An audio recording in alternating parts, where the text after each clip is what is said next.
মৃত্যুর মুখে দাঁড়ায় যে বিএনপির গড়ে ঘুমানোর ব্যবস্থা করলাম, তারাই আজকে আমাকে জেলে ঢুকানোর ব্যবস্থা করলো। মৃত্যুর মুখে দাঁড়িয়ে যে বিএনপিকে এখন ঘরে ঘুমানোর ব্যবস্থা করলাম, তারাই এখন আমারে জেলে ভরল। ঠিক রাগ, অভিমান ও ক্ষোভ থেকে যেন বাক্যগুলো উচ্চারণ করলেন জুলাই গণঅভ্যুত্থানের সক্রিয় আন্দোলনকারী জান্নাতুল ফেরদৌস জিসান। সাথে ছিল তার চাচা জুলাইয়ের আরেক যোদ্ধা ফুড ব্লগার শকত মিঠুন। গতকাল 13ই মে নারায়ণগঞ্জ আদালত প্রাঙ্গণে এমন দৃশ্য দেখা যায়। তাদেরকে গ্রেফতারের কারণ হিসেবে পুলিশ বলছে, নারায়ণগঞ্জ সিটি কর্পোরেশনের সাবেক মেয়র ডাক্তার সেলিনা হায়াত আইভিকে গ্রেপ্তারে বাধা ও পুলিশের উপর হামলায় জড়িত রয়েছে তারা। কিন্তু পরিবারের অভিযোগ, তারা সেদিন ঘটনাস্থলে ছিলেনই না, বরং তারা ব্যবসায়িক কাজে কুষ্টিয়া অবস্থান করছিলেন।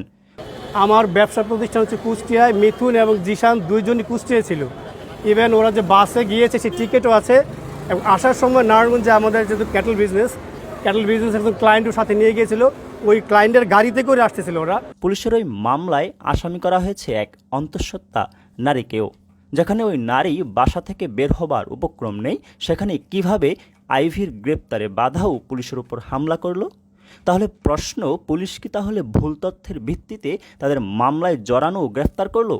এমন প্রশ্নের উত্তরে নারায়ণগঞ্জ জেলা পুলিশের অতিরিক্ত পুলিশ সুপার তাসমিন আক্তার বলেন, ঘটনার সময়ের সাক্ষ্য প্রমাণ, ইন্টেলিজেন্স তথ্য ও সিসিটিভি ফুটেজ যাচাই বাছাই করে আসামিদের শনাক্ত করে মামলায় এজাহারভুক্ত করা হয়েছে। হচ্ছে যে আমরা 3 জনকে এ পর্যন্ত আমরা গ্রেপ্তার করেছি এবং পাশাপাশি হচ্ছে সাক্ষ্য প্রমাণ, ইন্টেলিজেন্স কালেকশন এবং ওই দিন রাতে সিসি ক্যামেরা ফুটেজ যাচাই বাছাই করে আমরা এই আসামিদের আমরা এজাহারনামী আসামিদের আমরা শনাক্ত করেছি। পুলিশের এমন তথ্য যাচাই করতে আমরা কয়েকজন গণমাধ্যম কর্মীর সাথে কথা বলতে চাই। জানতে চাই, ওই দিন সাবেক মেয়র আইভিকে গ্রেপ্তারে বাধা ও পুলিশের উপর কারা হামলা করলো। হামলার ঘটনা ঘটে ঠিক বঙ্গবন্ধু সড়কের যে পূর্ব পাশের যেই জায়গাটি থেকে কালীবাজারের মোড়ে, ওইখান থেকে হচ্ছে গিয়ে হামলার ঘটনাটি ঘটে। ইটপাটকেল ছোড়া হয় এবং আমরা সেখানে যারা গণমাধ্যম কর্মী ছিলাম এবং সেখানে যারা পুলিশ অফিসার ছিলেন সকলেই কিন্তু দেখেছেন যে এই হামলাকারীটা কারা ছিলেন এবং এই ধরনের যে ভিডিও ফুটেজ রয়েছে সেগুলো কিন্তু গণমাধ্যমে প্রকাশ হয়েছে এবং সামাজিক যোগাযোগ মাধ্যমে কিন্তু প্রকাশ হয়েছে। জান্নাতুল ফেরদৌস জিসান, যেই সাংবাদিককে এই ঘটনার মামলায় আসামি করা হয়েছে, যেখানে দাবি করা হচ্ছে যে এই সাংবাদিক আইভিকে বহন করা পুলিশের গাড়িকে লক্ষ্য করে ইটপাটকেল ছুঁড়েছেন, পুলিশকে বাধা দিয়েছেন, এই ধরনের একটি মিথ্যা অভিযোগ এই মামলায় আনা হয়েছে। এটা আসলে খুবই হাস্যকর একটা বিষয়। ওই দিনের ঘটনায় 52 জনকে এজাহারনামীয় আসামি করে মামলা করেছে পুলিশ।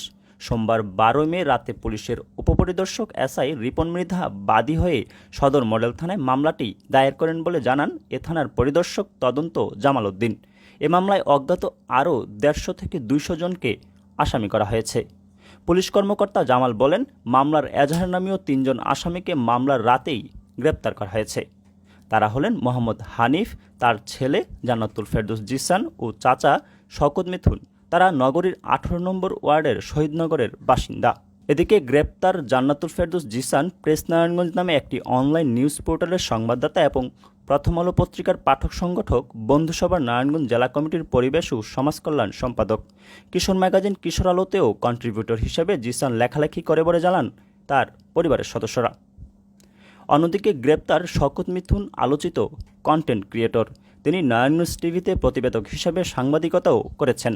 জুলাই আন্দোলনের পক্ষে জনমত গঠনে করা তার একাধিক ভিডিও সামাজিক যোগাযোগ মাধ্যমে ব্যাপক প্রচার পায়। মামলায় মিথুনের অন্তঃসত্ত্বা স্ত্রী মাহমুদা আক্তারকেও আসামি করা হয়েছে।